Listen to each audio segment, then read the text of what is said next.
Good morning बच्चों। Good morning sir. आज की इस वीडियो में हम देखेंगे ओम्स लॉ के बारे में पढ़ेंगे, उसका डेफिनेशन क्या होता है, उसका यूजेस क्या होता है। बारीकी से हम पढ़ेंगे एक एक चीज के बारे में, कहाँ पे इसका यूज करते हैं। तो सबसे पहले स्टार्ट करने से पहले हम क्या देखेंगे, इसका डेफिनेशन, जिसको हम क्या बोलते हैं, परिभाषा। देखिए परिभाषा अभी पढ़ क्या रहे हैं हम, ओम्स लॉ पढ़ रहे हैं। इसका हम थोड़ा सा डेफिनेशन को अच्छे से समझेंगे। अगर डेफिनेशन हम समझ गए तो इसका जो भी मैथमेटिकल फॉर्मूला होता है वो भी इजी में क्लियर हो जाएगा। देखिए ओम्स लॉ का स्टेटमेंट क्या कहता है, ओम्स लॉ कहता है current passing through a conductor, कहता है current passing A through conductor between 2 points is directly proportional to the potential difference। पहले बच्चे जो पोटेंशियल डिफरेंस होता है ना, उसको हिंदी में हम बोलते हैं वोल्टेज। क्या बोलते हैं उसको? वोल्टेज। ये याद रखेंगे, पोटेंशियल डिफरेंस यानी भी voltage and inversely proportional to the resistance R. क्या कहता है कि जो करंट होता है जब हम किसी कंडक्टर से पास करवाते हैं, current passing through a conductor, मतलब जब करंट को हम किसी कंडक्टर से हम पास करवाते हैं तो ये क्या करता है, 2 पॉइंट पर डायरेक्टली प्रोपोर्शनल टू द, क्या होता है लिखा है, directly proportional to the potential difference voltage, potential difference and inversely proportional to the resistance. इसका मतलब ये होता है कि करंट को जब हम किसी कंडक्टर से पास करवाते हैं directly proportional to the potential difference, मतलब करंट जो होता है वोल्टेज के क्या होता है, समानुपाती होता है। समानुपाती का मतलब ये होता है अगर करंट, ये क्या है, करंट को हम बढ़ा रहे हैं, करंट को हम क्या कर रहे हैं, बढ़ा रहे हैं, तो वोल्टेज क्या होगा, इसके साथ बढ़ेगा। Directly proportional to the potential difference, मतलब सीधे, उसका हिंदी बोला तो सीधे समानुपाती होता है कि मैं अगर बढ़ूं तो वो भी बढ़ेगा, यानी करंट को हम बढ़ाएंगे तो वोल्टेज भी बढ़ेगा। इसमें लिखा है ना डायरेक्टली प्रोपोर्शनल, डायरेक्टली प्रोपोर्शनल लिखा है। उसके बाद क्या लिखा है, and inversely proportional to the resistance, कहता है inversely proportional to the resistance. इसका हिंदी क्या होता है, व्युत्क्रमानुपाती। क्या होता है, व्युत्क्रमानुपाती। अभी आप जो देख रहे हैं ये वाला है, जो ये है क्या है, ये इनवर्सली प्रोपोर्शनल है। क्या इनवर्सली, इसमें क्या होता है अगर हम R को बढ़ाएंगे, R मतलब क्या होता है, रेजिस्टेंस, अगर हम रेजिस्टेंस को बढ़ाएंगे तो करंट क्या होगा, घटेगा। जाहिर सी बात है, एग्जाम्पल हम देखते हैं। अभी ये पूरा क्लास इस साइड से पूरा खाली है, अगर हम आपको बोलेंगे यहां से दौड़ के वहां जाएं तो सडनली एक बार दौड़ेंगे 2 3 4 सेकंड में आप वहां पर अच्छे से पहुंच जाएंगे। लेकिन दूसरा कंडीशन क्या होगा कि अपने क्लास में बहुत सारा बच्चा है, हम इस लाइन में खड़ा कर देंगे। क्या करेंगे, इस लाइन में खड़ा कर देंगे, फिर बोलेंगे आप दौड़िए, दौड़ के वहां तो पहुंचेंगे लेकिन उसमें क्या होगा, टाइम ज्यादा लगेगा।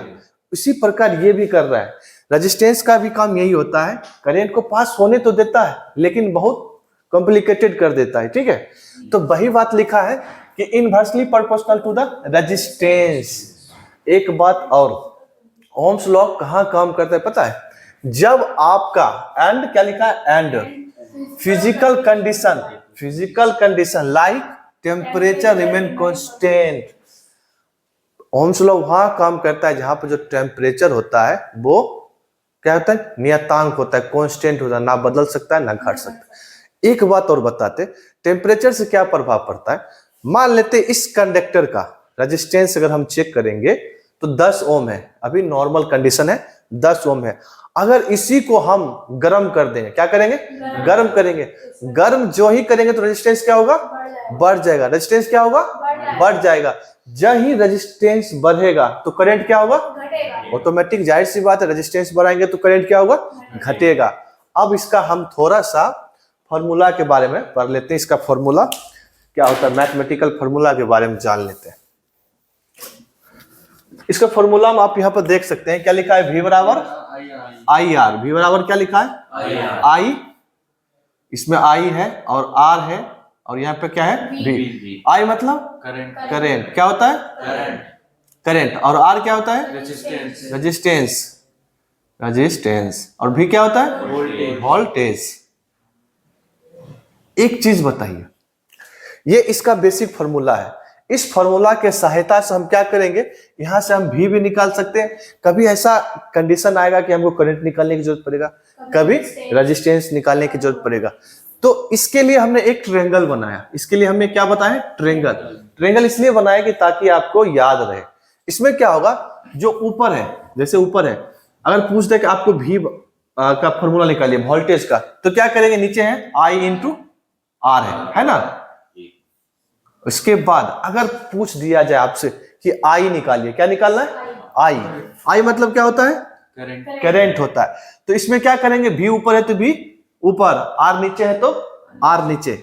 इसका मतलब समझ रहे कि ये इसलिए दिया गया है कि कब ऊपर रहेगा कब नीचे रहेगा। इसको कॉन्सेप्ट क्लियर करने के लिए हमें ट्रायंगल में क्या बनाए, ये सब लिखे।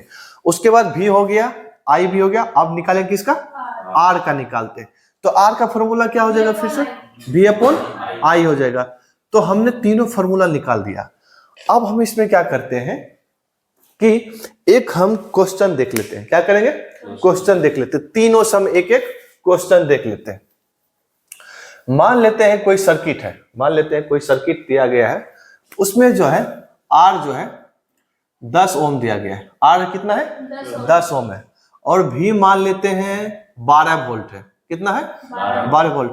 तो आई कैसे निकालेंगे, आई कैसे निकालेंगे। तो आई के लिए हमने क्या फॉर्मूला यहाँ पर लगाए हैं, निकालें। आई इक्वल टू क्या है, वी अपॉन आर। जहां पर भी कितना है, 12 और आर कितना है, 10 है। 2 छक 12, 2 पच्चे 10 है कि नहीं। अगर हम करेंगे 6 को भाग देंगे तो कितना आएगा, 1.2। क्या आएगा, 1.2 एम्पियर आएगा। भाग देके देखिए इतना आता है क्या होगा, 12/10 होगा। तो कितना हो जाएगा टोटल, 1.2 एम्पियर हो जाएगा। अभी इसमें हमने एक करंट का देखे। अब एक देख लेते हैं कि इसमें वोल्टेज को, वोल्टेज कैसे निकालेंगे। वोल्टेज निकालने के लिए क्या करेंगे, मान लेते हैं आई कितना है, 5 एम्पियर। आई कितना है, 5 एम्पियर। और आर मान लेते हैं कितना, 10 ओम। तो क्या निकालना है इसमें, भी निकालना है। तो भी का फॉर्मूला क्या होता है बच्चा, भी का क्या निकाले यहाँ पर, भी बराबर आई इंटू आर। तो इसमें क्या करेंगे, 10 into 5 equal to 50 volt answer. अब हम इसमें एक क्या निकाले हैं, एक करंट का निकाले, एक वोल्टेज का निकाले, एक रेजिस्टेंस का भी हम निकाल लेते हैं। रेजिस्टेंस को निकालने के लिए हमारे पास क्या क्या दिया रहेगा, भी दिया रहेगा। भी मान लेते हैं 12 वोल्ट और करंट आई मान लेते हैं कितना, 6 एम्पियर। तो हम निकाल क्या रहे, resistance R. R equal to formula क्या होता है, भी अपॉन आई, भी अपॉन आई। तो वोल्टेज कितना दिया गया है, 12 और आई कितना है, 6। तो काटेंगे तो कितना आएगा, 2। ये क्या आया, 2 ओम आया इसका रेजिस्टेंस आंसर। अब एक चीज ये जानेंगे, ये किसी भी सर्किट में वोल्टेज, रेजिस्टेंस, करंट को निकालने के लिए हम क्या करते हैं, ओम्स लॉ का यूज करते हैं। और सबसे बड़ी महत्वपूर्ण बात यह है कि ओम्स लॉ निकालने के लिए जो टेम्परेचर होता है वो कांस्टेंट होना चाहिए।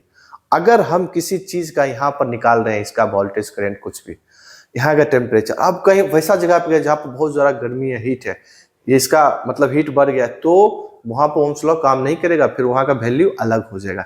इसीलिए स्टेटमेंट में क्या लिखा है, फिजिकल कंडीशन लाइक टेम्परेचर, ये कांस्टेंट होना चाहिए, मतलब नियतांक होना चाहिए। ये बात समझ आया। तो आज के इस वीडियो में हमने ओम्स लॉ के बारे में पढ़े हैं और मिलते हैं किसी और वीडियो के साथ। तब तक के लिए आप बने रहिए श्रीजी ऑनलाइन यूट्यूब एकेडमी पर। ITI के जितने भी ट्रेड हैं सारे के क्लास इस पे अवेलेबल हैं। तो पहली बार आए तो इस चैनल को सब्सक्राइब कर लीजिए। मिलते हैं किसी और वीडियो में, तब तक के लिए बाय बाय।